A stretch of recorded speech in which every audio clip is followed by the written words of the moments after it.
रूस से जर्मनी तक जाने वाले गैस पाइपलाइन नॉर्थ स्ट्रीम से गैस लीक होने की जांच में स्वीडन ने रूस को शामिल करने से इनकार कर दिया।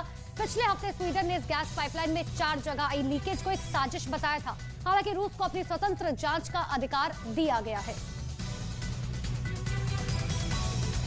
यूक्रेन के 4 इलाकों में जनमत संग्रह कराने और उन्हें रूस में शामिल करने के खिलाफ यूनाइटेड नेशन जनरल असेंबली में आए प्रस्ताव पर भारत ने रूस के खिलाफ वोटिंग की। रूस ने यूएनजीए से कहा कि इस प्रस्ताव पर सीक्रेट वोटिंग हो, लेकिन 193 में से 107 देशों ने पब्लिक वोटिंग का समर्थन किया, जिनमें भारत भी शामिल रहा।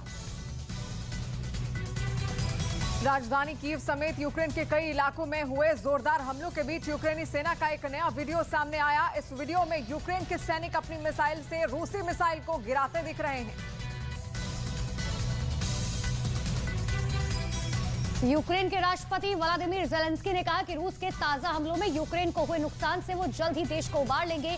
सोमवार को रूस ने यूक्रेन के कई शहरों पर ताबड़तोड़ मिसाइलें बरसाई थी, जिसकी वजह से यूक्रेन को जान माल का भारी नुकसान हुआ था। यूक्रेन के खिलाफ परमाणु हथियार इस्तेमाल करने की रूस की धमकी के चलते आज G7 देशों की आपात बैठक बुलाई गई। इस बैठक में यूक्रेन के राष्ट्रपति वोलोदिमीर ज़ेलेंस्की भी शिरकत करेंगे। इस मीटिंग में रूस पर प्रतिबंध और कड़े करने के साथ साथ रूस की वजह से आए ग्लोबल एनर्जी क्राइसिस और रूसी तेल के दाम पर नकेल कसने की भी बातचीत होगी। रूस की फोर्ब्स लिस्ट के टॉप 15 में शामिल रूसी उद्योगपति यूरी मिलनर ने रूसी नागरिकता छोड़ने का ऐलान किया। इस लिस्ट में से यूरी ऐसे तीसरे बिजनेसमैन हैं जिन्होंने पिछले कुछ महीनों में रूसी नागरिकता छोड़ी है। इसके पीछे की वजह रूसी उद्योगपतियों की राष्ट्रपति पुतिन की नीतियों के खिलाफ नाराजगी बताई जा रही है।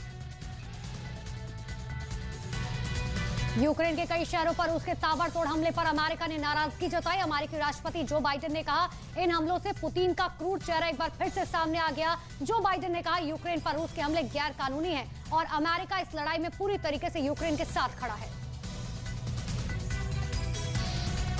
ब्रिटिश प्रधानमंत्री लिज ट्रस ने कहा कि यूक्रेन पर रूस का ताजा हमला यूक्रेन की खामियाबी और रूस की बढ़ती निराशा को जाहिर करता है। ट्रस ने यह भी कहा कि पूरा ब्रिटेन यूक्रेन और ज़ेलेंस्की के साथ खड़ा है और पुतिन के क्रूर फैसले किसी को डरा नहीं सकते। बेलारूस के राष्ट्रपति अलेक्जेंडर लुकाशेंको ने घोषणा की है कि उन्होंने रूसी राष्ट्रपति पुतिन उनके साथ क्षेत्रीय सैन्य दल बनाने पर राजी हो गए हैं। लुकाशेंको ने यह भी कहा है कि यूक्रेन बेलारूस पर हमले की साजिश रच रहा है। ऐसे में बेलारूस यूक्रेन पर सीधा अटैक भी कर सकता है। और इंटरनेशनल रेड क्रॉस सोसाइटी ने यूक्रेन में अपने ऑपरेशंस को कुछ समय के लिए रोक दिया है। ऐसा उन्होंने सुरक्षा कारणों के चलते किया। इंटरनेशनल रेड क्रॉस सोसाइटी के करीब 700 स्टाफ मेंबर्स इस समय यूक्रेन में काम कर रहे हैं, लेकिन रूस के ताजा हमलों के बाद सोसाइटी ने यह फैसला लिया।